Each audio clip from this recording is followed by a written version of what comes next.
Welcome to Heart Secrets. Sabi nila, nasa huli raw ang pagsisisi. Maswerte ka na kung mabigyan ka ng isang pagkakataon para makabawi at magbago. Pero kung katulad ko na nawalan na ng pagkakataon, ay habang buhay mo itong dadalhin at pagsisisihan hanggang sa huling hantungan. Magandang araw po, Miss Heart. Tawagin niyo na lamang po ako sa pangalang Clarice. Ewan ko ba kung bakit sa dinami-rami ng pwede kong pagsabihan nitong aking kwento, sa inyo ko po naisipang sumulat o magkwento. Siguro dahil na rin sa mga napapakinggan ko sa channel mo. At dahil alam ko rin na hindi niyo ko basta huhusgahan. Gusto ko lang sabihin na sa simula pa lang po ay hindi na ako mabuting tao. Kilala ako sa circle of friends namin na maldita, maarte at sobrang prangka. Kung may hindi ako gusto, sasabihin ko agad sa mukha mo yun. Hindi ako yung tipong iiyak sa sulok kapag may problema. Ako yung tipong gagawa ng paraan para ako ang masunod. Sanay ako, Miss Heart, na nakukuha ang lahat ng gusto ko. Pero dahil sa kamalditahan at katigasan ng ulo ko, nawala sa akin ang kaisa-isang tao na totoong nagmahal sa akin ng walang kapalit. Simulan po natin ang aking kwento sa asawa kong si Marco. Si Marco ay kabaligtaran ko, Miss Heart. Sobrang bait na tao. Tahimik, pasensyoso at mapagbigay. Minsan nga, naiirita ako sa kabaitan niya. Kapag sinisigawan ko siya dahil late siyang nakauwi, o kaya hindi niya nabili yung tamang brand ng gusto ko, ngingiti lang siya. Lalapitan niya ako, kukunin ang bag ko at sasabihin, "Pasensya ka na, mahal. Bawi ako bukas." Noong kinasal kami, 2 taon na ang nakakaraan, grande po ang kasal namin. Siyempre ako ang nagplano ng lahat. Gusto ko perpekto. At sa mga ninong na kinuha namin, pinili ko talaga yung maraming pera. Isa na nga doon, si Ninong Albert. Si Ninong Albert ay matalik na kaibigan at business partner ng tatay ko. May pera, matangkad, laging mabango. At kahit nasa late 40s na, matikas pa rin dahil alagang-alaga ang pangangatawan. Naalala ko pa noong nandoon kami sa reception. Lumapit siya sa amin ni Marco para mag-abot ng regalo. Ang sabi niya, "Marco, alagaan mo ang napakagandang asawa mo. At ikaw naman, Clarice, kapag may problema kayo o kung may hindi man nagawa si Marco para sa'yo, alam mo naman kung nasaan ang opisina ko. Huwag kang mahihiyang lumapit sa ninong mo." Nung oras na yon, akala ko normal na payo lang ng isang ninong sa kasal, na pwede ko siyang lapitan kapag may problema kami o may kailangan. Ang hindi ko alam, Miss Heart, doon na pala magsisimula ang unti-unting pagkasira ng buhay ko. Pagkalipas ng 2 taon, nagsimula na akong mabagot. Si Marco ay laging busy sa trabaho niya bilang isang accountant. Sapat naman ang kanyang kinikita para mabuhay kami ng komportable sa isang maliit na kondo. Pero para sa isang katulad ko na sanay sa karangyaan, hindi sapat ang sapat lang. Hindi naman kami mayaman na mayaman, Miss Heart. Pero nag-iisang anak lang kasi ko at pinalaki ako ng mga magulang ko na lahat ng hilingin ko sa kanila ay kaagad nilang ibinibigay.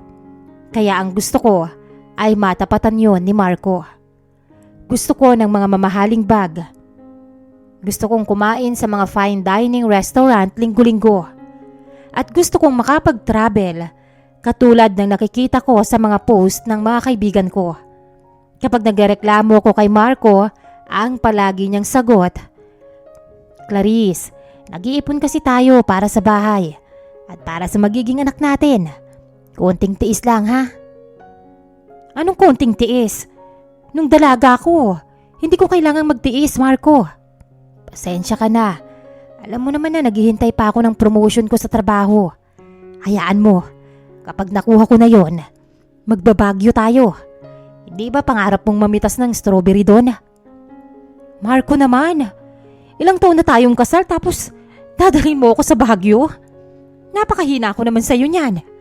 Samantalang yung mga kaibigan ko, nakapag-Thailand na. May pumunta pa ng Vietnam. Yung iba nga nasa Korea at Japan pa every year. Samantalang ako, nakakulong ako rito sa bahay. Di ba nga yung mga kaibigan mo na yon nagtatrabaho? Kaagad na nag-init ang ulo ko nang marinig ko yon. So anong ibig mong sabihin? Na gusto mong magtrabaho ako? Hoy Marco, sinasabi ko sa'yo nung nanligaw ka sa akin ang kasabay mo engineer at doktor. Para ikaw na hamak na accountant lang ang sinagot ko dahil sabi mo, hindi mo hahayaan na mahirapan ako sa buhay. Tapos ngayon, susumbatan mo ako ng ganyan? Grabe ang pananalita ko, Miss Hart. Masakit akong magsalita kapag galit ako. Pero si Marco, tatalikod lang yan o kaya ay pupunta sa kusina para maghugas ng pinggan. Hindi niya ako pinapatulan at lalo akong naiinis dahil doon. Pakiramdam ko, walang thrill ang relasyon namin. Gusto ko ng excitement, Miss Hart. Isang araw, habang nagmumall ako, nakasalubong ko si Ninong Albert. Mag-isa lang siya at mukhang may hinihintay. Nung makita niya ako, agad siyang ngumiti at tinawag ako. Clarice! Kamusta? Napakaganda mo pa rin, iha. Walang nagbago. Bati niya sa akin. Natuwa naman ako. Salamat, Ninong. Kayo rin. Mukhang pabata ng pabata ha. May hinihintay po ba kayo rito? Wala naman. May chinek lang na negosyo rito. Kamusta kayo ni Marco? Tanong niya. Ayun, Ninong. Hanggang ngayon boring pa rin yung inaanak mo. Ewan ko ba doon? Ayaw iwan yung trabaho niya at maghanap ng mas malaking sahod. Wala tuloy ka-trail-trail ang buhay namin. Natawa ng bahagya si Ninong. Ganyan talaga. Still figuring out his way in life. Pero kung gusto mo ng thrill, pwede ka namang bumisita sa opisina ko. Pwede tayong magkape at magkwentuhan. Para hindi ka naboboard at nakakulong lang sa bahay. Ang simpleng paanyaya na yon ang naging susi sa pagbubukas ng pinto ng kakaibang relasyon namin ni Ninong Albert. Nagsimula kami sa text noong una. Nangangamusta lang si Ninong tungkol sa buhay-buhay. Pero dahil mas mabilis siyang mag-reply kaysa kay Marco, unti-unti akong nasanay na sa kanya magpadala ng mensahe kapag bored ako. Si Marco, aabuti ng 3 oras bago mag-reply dahil sa mga audit na ginagawa niya. Si Albert naman kahit busy sa mga meeting, 1 minuto lang may sagot na agad. Alam ko na napaka-immature ko, Miss Hart. Pero minsan kasi, ang pagkahulog sa iba ay hindi naman planado. Minsan, akala mo harmless yung mga ginagawa mo pero ang totoo, unti-unti ka na palang nahuhulog sa bitag ng kasalanan. Isang hapon, habang si Marco ay nasa out-of-town seminar para sa kanyang trabaho, nag-text si Albert. Sabi niya, may bagong bukas na restaurant sa isang sikat na hotel at gusto niya akong ayain na mag-dinner. Dahil wala naman akong gagawin sa kondo at naiinitan ako dahil nagtitipid kami sa kuryente, pumayag ako. Nagsuot ako ng magandang damit, nag-makeup at nag-ayos. Nung makita ko ni Albert sa lobby ng hotel, kitang-kita sa mga mata niya ang paghanga. Buong gabi, siya ang bida sa usapan. Marami siyang kwento tungkol sa mga travels niya sa ibang bansa, sa mga mayayamang tao na nakakasalamuha niya at sa mga plano niya sa negosyo. Sobrang galing niyang magsalita, Miss Hart. Alam niya kung kailan magbibigay ng compliment at alam niya kung paano ako patatawanin. Kung ikukumpara ko siya kay Marco na ang alam lang na ikwento ay tungkol sa tax, Excel sheets at budget sa palengke, ibang-iba si Ninong Albert. Sobrang mature. Sobrang talino at higit sa lahat, ramdam ko ang kapangyarihan niya bilang isang lalaki. Ang totoo po niyan, hindi naman po ganun ka-boring si Marco nung umpisa. Pero mula po nung maging mag-asawa kami, ay nagbago na ang lahat at puro na lang mga seryosong bagay ang nasa utak niya. Habang kumakain kami ni Albert, tinititigan ko siya. Naisip ko bigla, magaling pala si Ninong. Magaling siyang magdala ng usapan. Magaling siya sa buhay at alam niya kung paano makuha ang loob ko nang hindi ko man lang napapansin. Matapos ang gabi na yon, Miss Hart, nasundan pa ang mga pagkikita namin at unti-unti nagkaroon kami ng patagong relasyon. Minsan, nagkikita kami sa mga hotel at doon kami nagpapakasasa sa bawat isa. Tuwing may seminar si Marco o kaya tuwing late siyang umuwi dahil sa overtime, kasama ko si Albert. Dinadala niya ako sa mga mamahaling lugar. Binibilhan niya ako ng mga regalo. Mga sandals, bag, at minsan pa nga ay isang alahas na hindi kayang bilhin ni Marco para sa akin. Noong una nakakaramdam pa ako ng konting hiya at takot. Pero unti-unting nawala ang konsensya ko dahil naging mas matimbang ang luho at ang atensyon na ibinibigay niya sa akin. Naging abusado ako, Miss Hart. Pakiramdam ko, nakuha ko na ang perpektong buhay. May mabait akong asawa sa bahay na tagaluto at tagalinis. At may mayaman at galante akong ninong na nagbibigay ng lahat ng luho ko. Pero walang lihim na hindi nabubunyag, lalo na sa panahon ngayon, Miss Hart. Isang araw, habang nasa banyo ako, naiwan ko ang phone ko sa ibabaw ng kama. Karaniwan may password ang phone ko. Pero nung araw na yon, lumabas ang free view ng message sa screen dahil nakalimutan kong i-off ang notification. Eksaktong pumasok si Marco sa kwarto para kumuha ng maruming damit. Nakita niya ang pag-ilaw ng cellphone ko at nabasa niya ang text. Noong lumabas ako ng banyo, nakatayo siya sa gilid ng kama. Hawak ang cellphone at blanko ang mukha. Kinabahan ako, pero hindi ko ipinakita ang takot ko. Inagaw ko pa rin ang cellphone sa kamay niya. Bakit mo ba pinapakialaman ng gamit ko? Walang pakailanmanan ng phone, di ba? Yan ang usapan natin. Pagmamaldita ko sa kanya, tumingin si Marco sa akin. Sa unang pagkakataon, sa 2 taon ng pagsasama namin, nakita ko ang seryoso at matalim niyang tingin. Walang bakas ng kabaitan ng mukha niya. Anong text yon, Clarice? Bakit nagpapasalamat si Ninong sa oras mo? Tsaka anong regalo yung sinasabi niya? Mahinang tanong ni Marco, pero gumaralgal ang boses. Tinaasan ko siya ng kilay. Ano naman ngayon? Nagpatulong lang siya sa akin tungkol sa isang negosyo nila. Hindi ba graduate ako ng marketing? At yung regalo, pasasalamat niya lang yon dahil tinulungan ko siya na pumili ng regalo para sa asawa niya. Teka nga, bakit? Pinagdududahan mo ba ako? Clarice, hindi ako tanga. Sabi niya at sa pagkakataong yun, nanginginig ang mga kamao niya. Napapansin ko ang mga mamahaling gamit mo. Hindi mo naman binibili gamit ang sarili mong pera. Dahil hindi naman natin afford yun. At wala ka namang trabaho in the first place. Tsaka napapansin ko, lagi ka ring wala kapag holiday. Siya ba ang kasama mo?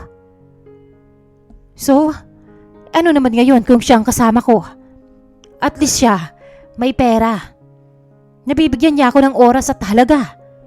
Ikaw, anong ginagawa mo? Nakatutok ka lang sa mga papel mo habang ako nabubulok dito sa kondo mo na mukhang kahon. Sigaw ko sa kanya. Natahimik siya. Tumingin siya sa akin ng may matinding lungkot at puot. Hindi siya sumisigaw, Miss Hart. Ang tanging sinabi niya lang bago lumabas ng kwarto. Sana sinabi mo agad para hindi na ako nagpapakapagod na magtrabaho araw at gabi. Para lang mabigyan ka ng magandang buhay. Kung isusumbat mo lang din sa akin, sana hindi mo na lang ginawa. Sigaw ko sa kanya habang pinapanood siyang umalis at ibinagsak ang pintuan. Lumipas ang 3 araw na hindi umuuwi si Marco. Hindi ko siya tinatawagan dahil mataas ang pride ko. Para sa akin, siya ang dapat maunang sumuko at humingi ng tawad dahil sinigawan niya ako. Sa isip ko po kasi, kapag nagsimula akong magpakumbaba sa isang lalaki, ay makakasanayan niya yon at aabusuhin niya ako. Noong ika-4 na araw, nakatanggap ako ng tawag mula kay Albert. Sabi niya, pumunta raw ako sa opisina niya dahil may mahalaga kaming dapat pag-usapan. Akala ko ay tungkol ito sa kung paano namin naayusin ang sitwasyon. Kaya nag-ayos ako at pumunta ron. Pagpasok ko sa malaking opisina ni Ninong Albert, nagulat ako dahil naroon ang aking asawa. Nakaupo siya sa tapat ng desk ni Ninong Albert. Ang mukha niya ay sobrang tamlay, maitim ang ilalim ng mga mata at mukhang hindi natulog ng ilang araw. Si Ninong Albert naman ay mukhang seryoso at walang emosyon. Oh, anong meron dito? Maarte kong tanong habang umuupo sa bakanting upuan sa tabi ni Marco. Tumingin sa akin si Ninong Albert pero walang bakas ng lambing o ngiti na madalas niyang ipakita sa akin kapag kaming dalawa lang. Clarice, mabuti at nandito ka na. Panimula ni Ninong Albert. Kinausap ako ni Marco ngayon. Alam na niya ang tungkol sa atin. At gusto kong linawin sa inyong dalawa, lalo na sa iyo Clarice, na ang nangyari sa atin ay isang malaking pagkakamali. Nanlaki ang mga mata ko, Miss Hart. Ano? Anong pagkakamali ang sinasabi mo, Ninong? Huwag na nating palakihin ang gulo, Clarice. Nagkamali tayo at aminin natin yon. Malamig na sabi ni Ninong Albert. Tsaka may pamilya tayo. May asawa at ako may mga anak. At may reputasyon ako sa negosyo na dapat protektahan. Ang nangyari sa atin, dahil lang yun sa tukso. Pero ngayong alam na ng asawa mo, sa tingin ko, dapat na nating tapusin yon. Hindi man nila ako pinagbuhatan ng kamay, pero pakiramdam ko ay sinampal ako ng paulit-ulit dahil sa sinabi ni Ninong. Akala ko kakampi ko siya, Miss Hart, pero pinagmukha niya akong isang babae na napakababa. Isang babae na mas patapon pa ang dignidad kesa sa basahan. Tumingin ako kay Marco. Nakayuko lang siya at nakatitig sa sahig ng walang kibo. Tumayo ako at sinigawan si Albert. Ganyan ka ba kaduhag? Pagkatapos ng lahat, yan ang sasabihin mo sa akin. Pagkatapos ng mga pangako mo sa akin, ngayon iiwan mo ako sa ere. Clarice, umupo ka. Utos ni Ninong Albert na may otoridad. Binili ko ang mga gamit mo dahil gusto mo. Sumama ka sa akin dahil gusto mo rin. Walang sapilitan doon. Ngayon, kung gusto mong sirain ang kasal niyo ni Marco, bahala ka.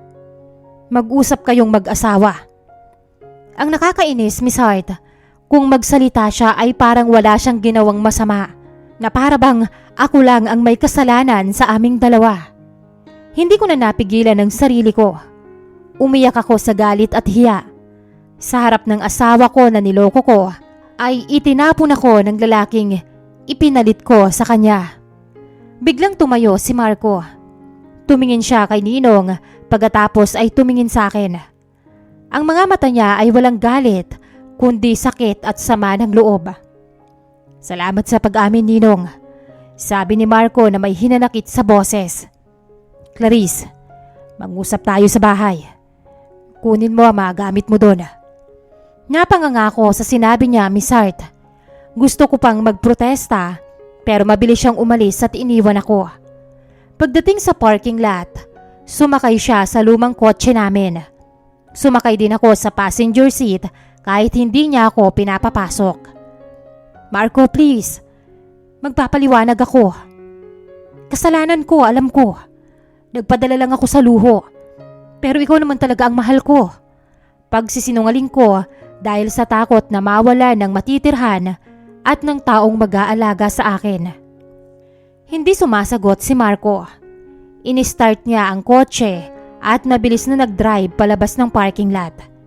Ang higpit ng hawak niya sa manibela at nakikita ko ang mga mata niya na namumula at unti-unting pagpatak ng luha mula sa mga mata niya. Mabilis ang takbo namin sa kalsada. Umaga pa lang noon pero makulimlim ang panahon.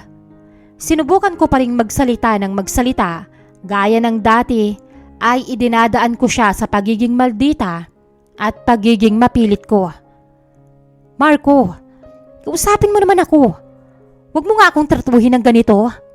Kung hindi mo ako pinabayaan at kung mas naging masipag ka lang, hindi naman ako lalapit kay Ninong ah.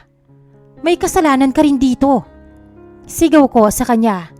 Sinusubukan kong ipasa sa kanya ang sisi dahil hindi ko matanggap na ako ang may kasalanan sa lahat.